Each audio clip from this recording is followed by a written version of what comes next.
नमस्कार। प्रारंभ पर आप सभी का स्वागत है। मैं अवनीश, हमारे साथ हैं आज पुष्कर अवस्थी जी और बाबा रामदास। आज न नमस्ते का समय है दर्शकों, न स्वागत का समय है, इसलिए सीधे बात करेंगे। जब आज पूरा देश कल दोपहर में पहलगाम की बैसारन घाटी में जिस तरीके से पर्यटकों पर इस्लामी आतंकवादी, जी हाँ, मुसलमान आतंकवादी, इस्लामी आतंकवादी, जिहादी, इन्होंने हमला किया और शुरुआत में जो संख्या आई, लेकिन अब जो संख्या आ रही है, अभी भी मैं ये नहीं कह सकता कि यह औपचारिक फाइनल टैली है, लेकिन 28 लोगों की मौत हो चुकी है और कुछ क्रिटिकल हैं, बाकी घायल अस्पताल में इलाज करा रहे हैं। जरा टाइमिंग देखिए, अमेरिका के उप राष्ट्रपति भारत में, भारत के प्रधानमंत्री अरब दौरे पे वापसी हो चुकी और देश के प्रतिपक्ष का नेता अमेरिका में, एक तरफ मुर्शिदाबाद में, दूसरी तरफ कश्मीर में। अब आम हिंदुओं की हत्या की जा रही है, नाम पूछ के, कपड़े खुलवा के। जी हाँ बाबा जी, आपका ओपनिंग रिमार्क, उसके बाद मैं पुष्कर जी की तरफ चलूंगा। बाबा जी, क्या है ये? देखिए, पिछले 30 सालों में सब पे अटैक हुए। आर्मी पे हुए, जेएंड के पुलिस पे हुए, स्थानीय लोगों पे हुए, सीआरपीएफ पे हुए, लोकल निवासियों पे हुए, लेबर्स पे हुए, तो पर्यटकों को नहीं छुआ था कभी। और उसका एक कारण था कि उनको किसी भी कीमत पे पर्यटकों को छूने का मतलब है कि स्थानीय लोगों की रोजी रोटी को छूना, और स्थानीय लोगों का सपोर्ट चाहिए था। इसलिए कभी भी पर्यटकों हाथ नहीं लगाया। मैं तो जब एक्सट्रीम टेररिज्म था सर, तब भी कश्मीर, वो भी सब परिवार घूमता रहा हूं। मुझे वो भी दिन याद है जब शाम 6 बजे लाल चौक पर कर्फ्यू जैसे हालात हो जाते थे। शाम 7 बजे अंधेरा होने से पहले एकदम लाल चौक पर एकदम सन्नाटा। तब भी हम रात को 9 बजे, मैं और मेरी पत्नी लाल चौक की सड़क पे, लाल चौक से पैदल टीआरएस गए थे, टीआरसी। सर, पर्यटकों को तब कभी नहीं छुआ। आज आखिर ऐसा क्या हो गया कि पाकिस्तान को पर्यटकों पे मतलब हाथ डालना पड़ा? उसका एक सीधा सा कारण है सर, पाकिस्तान ने ये जो कार्रवाई, पाकिस्तान आर्मी ने जो ये कार्रवाई की है, ये अपने को बचाने के लिए की है। पाकिस्तान आर्मी पूरी तरीके से एकदम डूब चुकी है और पहले ही दो तरफ से घिरी हुई थी। और उनको एक बात मालूम है, जो वो आसिम मुनीर ने जो 4 दिन पहले जो लेक्चर दिया था, उसमें जो बोला था ना कि इस्लामाबाद की जगलर वेन है कश्मीर। सर, कश्मीर का तंदूर अगर गर्म नहीं रहेगा तो पाकिस्तान आर्मी सरवाइव ही नहीं कर सकती। और उस कंडीशन में जबकि वो बुरी तरह अफगान बॉर्डर पे और बलूचिस्तान में पिट रही है, ऐसे में उसको खुद को बचाने के लिए कश्मीर की तरफ फोकस ले जाना जरूरी है। अच्छा, ये जानते हुए कि भी इंडिया जो है मिलिटरीली रिएक्ट करेगा, घुस के मारेगा। और देखिए, कोई भी समझदार जो जनरल होता है वो एक से ज्यादा फ्रंट नहीं खोलना चाहता। भाई, तुमने 2 फ्रंट पहले ही खोल रखे हैं, अफगानिस्तान भी खुला हुआ है, उधर बलूचिस्तान में भी तुमको मारा जा रहा है, तुमने तीसरा और खोल लिया। और आज जबकि पाकिस्तान एकदम दिवालिया हो चुका है, लोग जो है एक रोटी के लिए तरस रहे हैं, और तुम जो है 3-3 युद्ध लड़ रहे हो, और एक तुमने नया युद्ध शुरू कर दिया। इसका मतलब है आपको पाकिस्तान की आवाम से, पाकिस्तान की गवर्नमेंट से कितनी मुश्किलों से लड़ के बेचारा संघर्ष करके पाकिस्तान जो है, पाकिस्तान की गवर्नमेंट FATF से खुद को बचा रही है, ग्रे लिस्ट से किसी तरह बाहर निकली है, ब्लैक लिस्ट ना हो जाए। और तुमने फिर इतना बड़ा अटैक करके, तुमको ये चिंता ही नहीं है, पाकिस्तान आर्मी को ये चिंता नहीं है कि अब पाकिस्तान गवर्नमेंट खुद को FATF में कैसे डिफेंड करेगी, या जिस पाकिस्तान के पास खाने के लिए रोटी नहीं है वो एक और युद्ध शुरू कर रहा है इंडिया के साथ। पाकिस्तान आर्मी को इन चीजों से कोई मतलब ही नहीं है। तो सर, ये पाकिस्तान आर्मी ने अपनी सर्वाइवल के लिए पहलगाम का अटैक कराया है और ये इतना निंदनीय है। और एक चीज और है, आर्मी पे अटैक करते पुलिस पे हमेशा करते ही हैं, फिर पर्यटक जो बेचारा कल की ब्याही एक नई लड़की हनीमून मनाने अपने पति के साथ गई है और तुम नाम पूछ के, कलमा पढ़वा के, चेक करके कि हिंदू है कि नहीं है, मार रहे हो। तो इससे ज्यादा निंदनीय और क्या हो सकता है? मुझे इससे मतलब, मुझे जब वो अटैक हुआ, वो हाईजैक हुआ था कंधार का विमान, और जब उस लड़के को इन्होंने मारा था जो हनीमून मनाने नेपाल गया था अपनी पत्नी के साथ,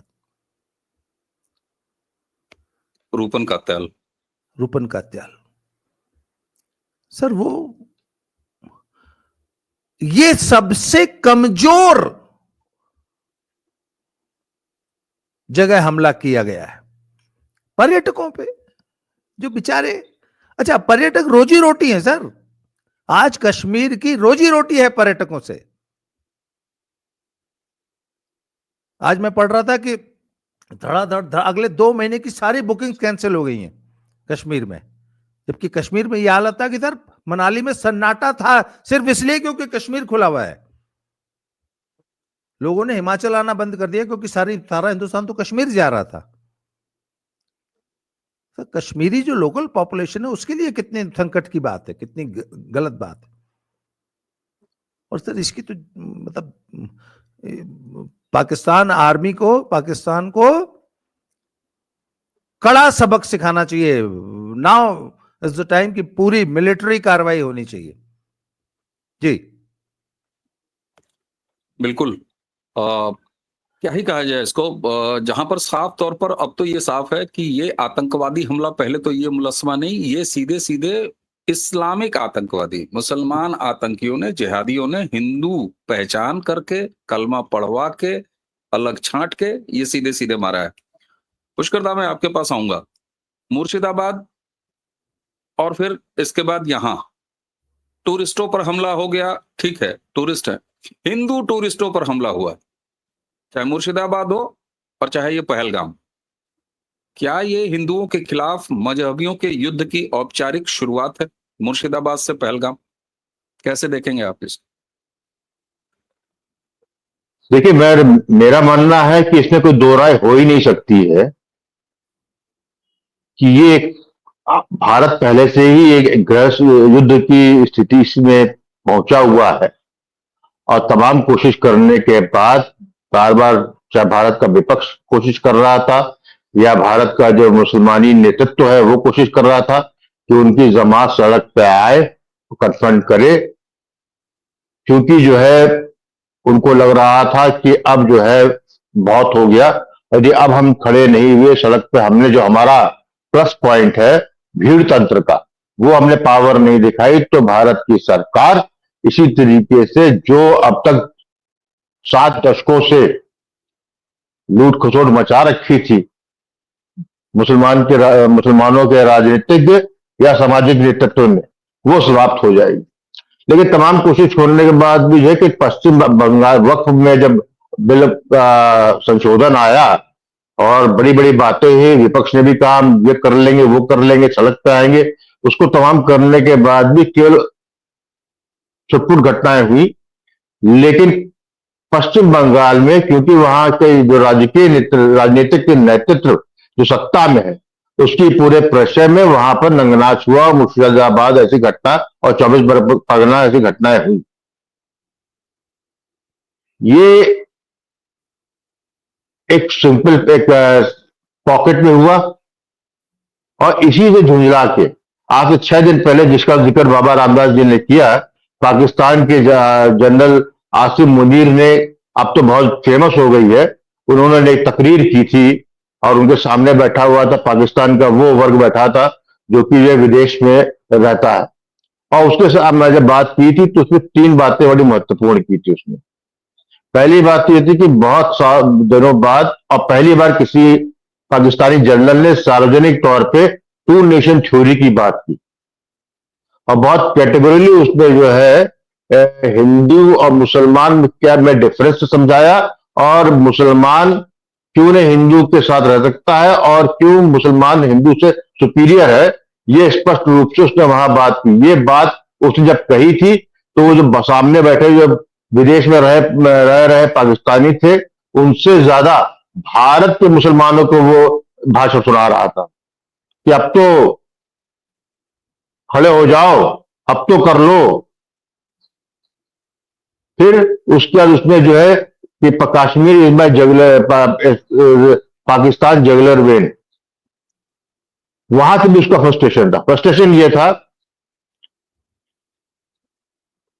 जम्मू कश्मीर में राजनीतिक हल निकला, उसको हम पसंद करें या ना करें, सही समय में चुनाव हुआ नहीं हुआ गलत हुआ उससे भी मतलब नहीं, लेकिन जब भारत के हिस्से में वाले जम्मू कश्मीर में राजनीतिक 370 धारा हटने के बाद एक राजनीतिक प्रक्रिया चालू होती है और एक राजनीतिक दल जो जम्मू कश्मीर का क्षेत्रीय दल है वो सत्ता पे आता है। वहीं पे जो पाकिस्तान ऑक्युपाइड जम्मू कश्मीर है जहां पर जो है लोकतंत्र का कोई नामो निशान नहीं है और जहां पर पिछले 3-4 सालों से बराबर जिस तरीके से उनको ऊर्जा वहां से मिलती थी, जिस तरीके से उनको वहां से लड़ाके मिलते थे, वो मिलना बंद हो रहे थे, तो उनके लिए दिक्कत थी कि जब तक ये नहीं करेंगे चलेगा नहीं।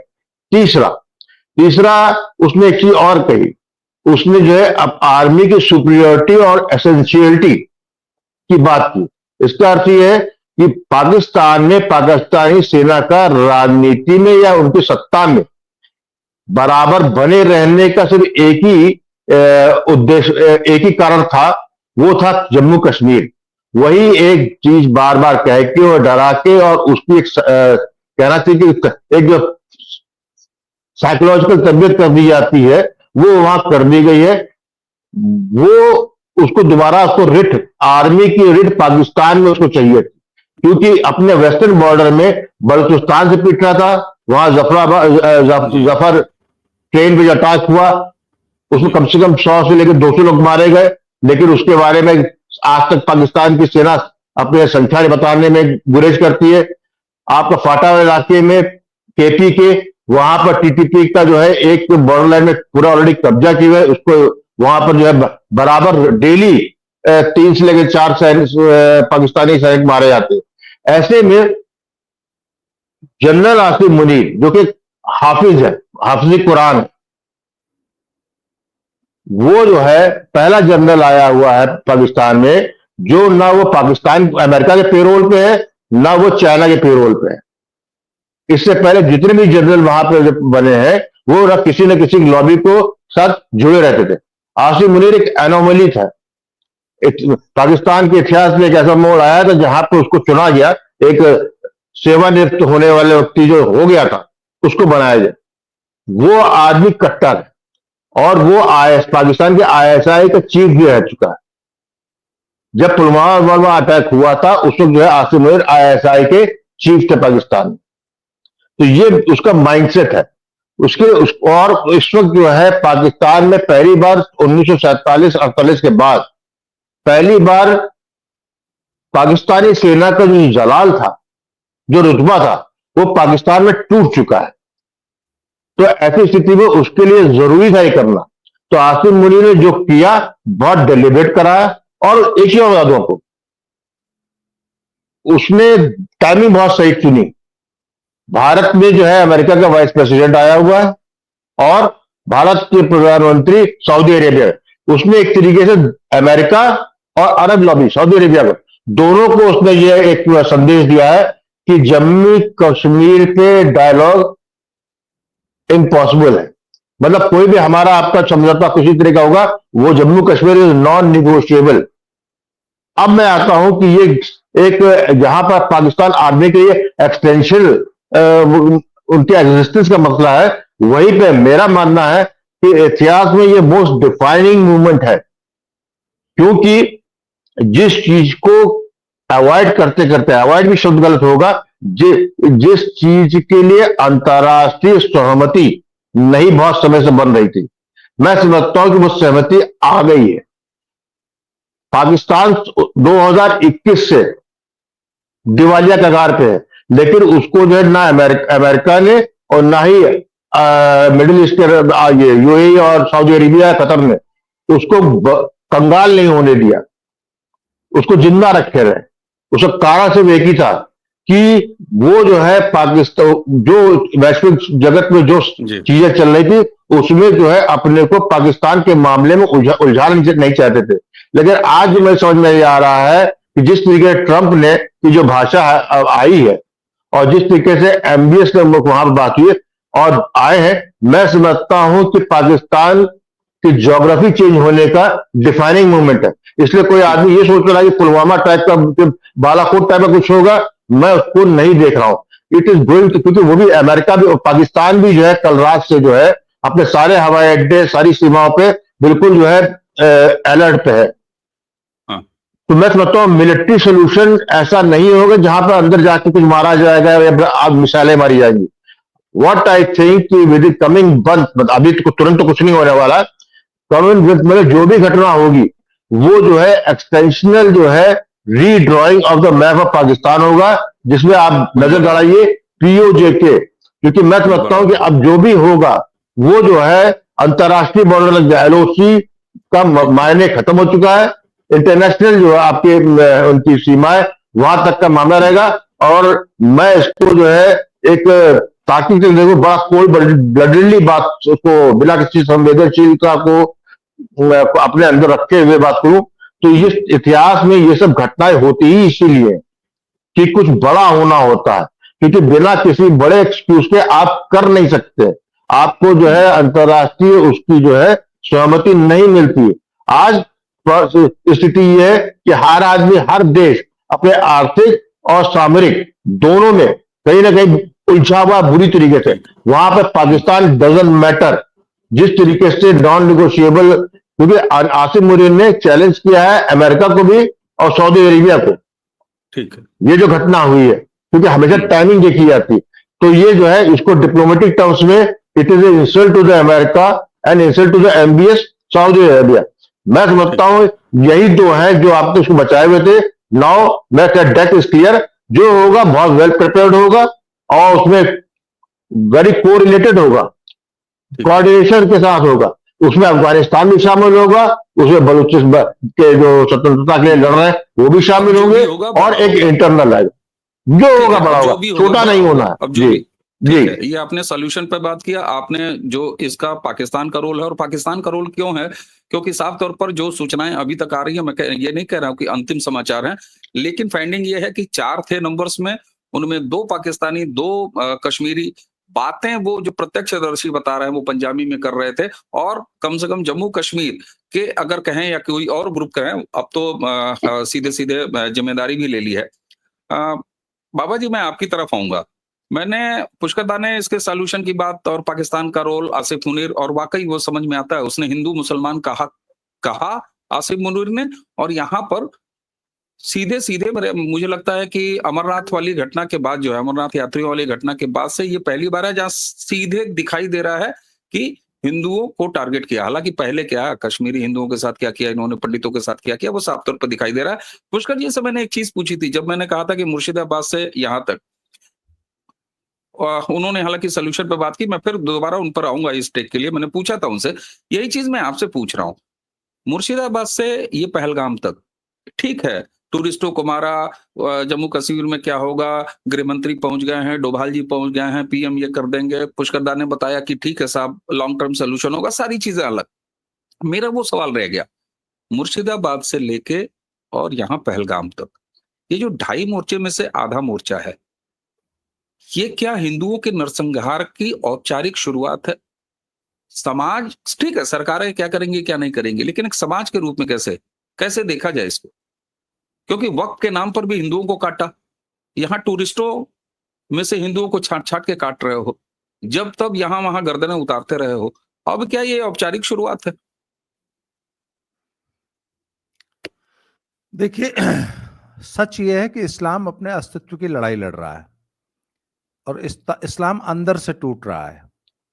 इस्लाम में इंटरनेट का जब से उद्भव हुआ है तब से इस्लाम के मानने वालों में खुद के अंदर डाउट पैदा हो रहे हैं और इस्लाम के मानने वालों की एक बड़ी भारी संख्या इस समय संशय में है कि क्या वो सही रास्ते पे चल रहे हैं। तो मैंने कहा ना, इस्लाम अपने अंदर से लड़ रहा है और इस्लाम टूट रहा है, इस्लाम डूब रहा है। और तो डूबता हुआ आदमी डेस्परेटली काम करता है और इस्लामिक वर्ल्ड में खुद इतना कंफ्यूजन है, खुद एमबीएस इतने कंफ्यूज्ड हैं, सऊदी अरेबिया और जितने भी संपन्न देश हैं वो इतने कंफ्यूज्ड हैं कि वो उनको खुद समझ नहीं आ रहा है कि ये जो इस्लाम के ऊपर अंदर से अटैक है। खुद मुसलमान शंका व्यक्त कर रहा है ना, मुसलमान इस्लाम छोड़ रहे हैं। तो ये डेस्परेशन में ऐसे ही काम करेंगे। नंबर 1, ये डेस्परेट होके एक तरफ यहूदियों से लड़ेंगे, इजराइल से लड़ेंगे, एक तरफ इंडिया से लड़ेंगे। इनके 2 ही सबसे बड़े टारगेट्स हैं और ये इस्लाम के अंदर की कमजोरी का नतीजा है, पहली बात। नंबर 2, हिंदुस्तान का हिंदू अगर जगह नहीं देगा तब तक इस्लाम या इस्लामी ताकतें या जिहादी ताकतें कुछ नहीं कर सकते अगर हिंदू उनको स्पेस नहीं देगा। तो दुर्भाग्य की बात है कि हम हिंदुओं ने ही इनको स्पेस दिया है। आप एक बात बताइए ना कि जिन लोगों ने वक्फ के समर्थन में संसद में वोट दिया वो कौन थे? एक भी मुसलमान ने वक्फ के खिलाफ वोट दिया नहीं ना। और जितने इंडिया अलायंस के सांसद थे वो सब हिंदू ही तो थे जिन्होंने वक्फ के समर्थन में कि नहीं, वक्फ को नहीं हम छूने देंगे। उद्धव ठाकरे कहता है कि हम वक्फ को नहीं छूने देंगे।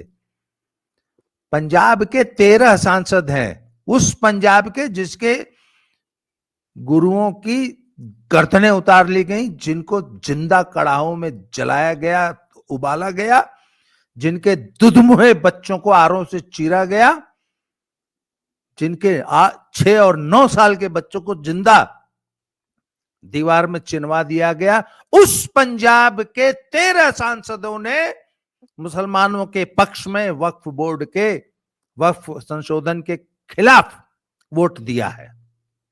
तो भैया हिंदू खुद स्पेस दे रहा है,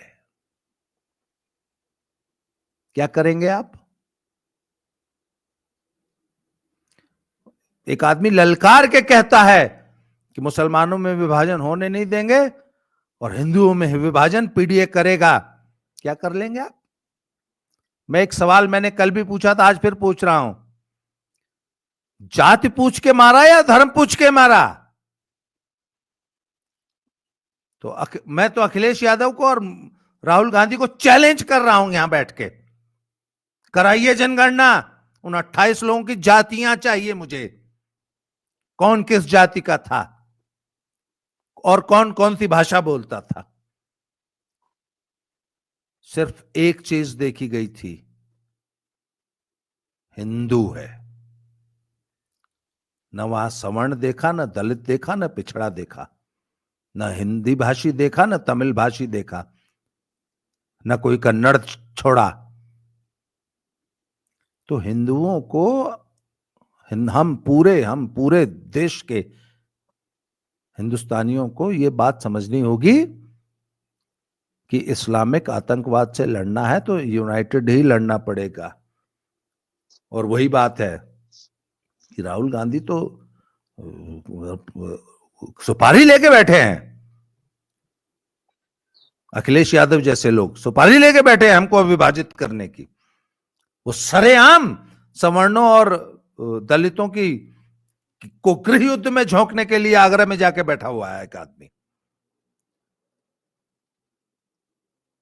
तो सर इस परिप्रेक्ष्य में इस घटना को देखिए, इस बिल्कुल बैकग्राउंड सर, को देखिए। बिल्कुल सर।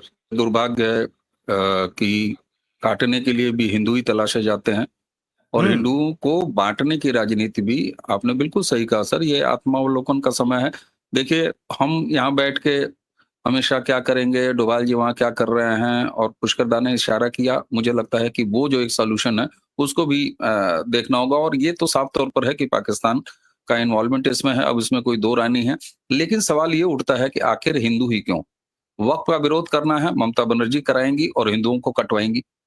यहाँ पर आतंकवादी, मुस्लिम आतंकवादी, और अब जिस तरीके से कई सारे इसके और एंगल है, वीडियो लंबा हो जाएगी, चर्चा लंबी हो जाएगी, क्योंकि इतनी बड़ी और इतनी दुखद घटना के इतने अलग-अलग एंगल हैं बाबा जी कि इस पर कई बार और मुझे लगता है बात करनी पड़ेगी।